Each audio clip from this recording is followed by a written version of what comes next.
Hey everybody, welcome back to the vlog. If you're new here, my name is Angela D. I am vlogging about anything and everything, but most especially living life as a single millennial in Los Angeles and my journey to becoming a foster mom, which officially starts today.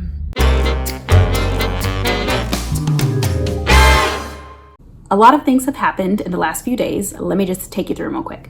Today is February 4th. Let's rewind back to January 31st. January 31st, I was officially licensed to be a foster parent through my agency and through Los Angeles County. I had to sign a form, had to look over my family assessment to see if everything was factual and true, and return the signed form to them, which I promptly did. Now, even though I was licensed, I could not immediately start taking calls for babies because I needed to meet the placement specialist at my agency. This person is the person that the county calls whenever they have a baby that needs a foster parent. And county calls them and says, hey, we have a 6-month-old girl. She was detained for these reasons. She needs a foster parent. She doesn't have siblings, no history of the family being in the system before. Or sometimes they just know that they have a baby or a child and how old they are, or maybe not even that. They'll usually know their gender, maybe not that. You can have very little information and you can have a lot of information. So you have to meet, I had to meet with this person that was in my agency. And sorry, I have the burps. This is gonna be a crazy video. Anyway, January 31st, I got licensed. Today, February 4th, I had to go meet with this specialist so that she could talk to me about the court process. So she could talk to me about the kind of things that she has to tell foster parents when she calls them. She showed me the list of available families and kind of the reasoning behind how she places people. And then she basically just talks to you about the entire process from her point onward. I was meeting with the lady, and while we were talking, she got a phone call, so I kind of had to wait for her to be finished with the call. I was kind of listening. I could hear that it was someone that was telling her about a baby that had come into care.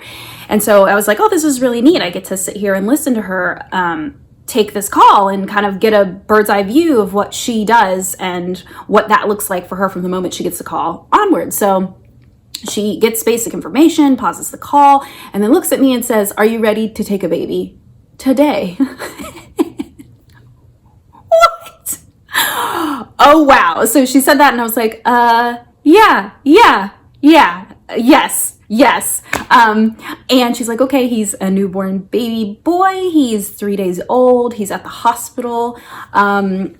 He's not totally ready to come home yet, so I have to get more details, but it'll be sometime today. What's your schedule look like? I only have to be at work for like an hour time period just because I have to meet someone there and then I can leave. Although when I told my boss all this, she's like, I will figure it out. You don't have to do that, but I want to come to work. Like I want to, as much as I can, show that I can make both things happen together harmoniously. So basically she told the person from county on the line that yes, she has a family and she's ready to go and can pick them up from the hospital and just let us know when. So I immediately left there. I signed the form that said we had this meeting, which is the meeting I had to do before I could get placements, but I got a placement call in the meeting.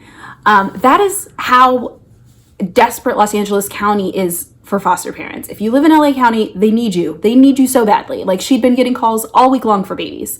So anywho, she's like, I will tell you who your agency social worker is. We don't know who the baby social worker is through the county yet, but you'll find out that information. So basically you need to go home and you need to get a change of clothes for the baby. You need to get your ID if you don't have it, and you need to get your car seat. And that's literally all you need to take a baby from the hospital as a foster parent. Of course, I had all those things already in the car, except for the change of clothes. So I went home, I packed the diaper bag. I'll do another video of all the things that I'm taking in my diaper bag to pick up this little boo-boo bear. And it is currently, I think it's about 2 p.m., maybe 1:30. I'm using the phone, so I can't see the time. But I will keep you guys updated about when I go get this little baby from the hospital.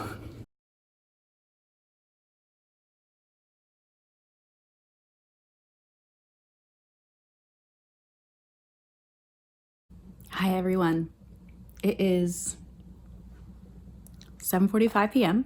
I'm sitting here in not so great lighting because I have a little pal. Here's this little feet, that's all I can share with you. Can't show his face, can't tell you his name, but we are calling him Buster.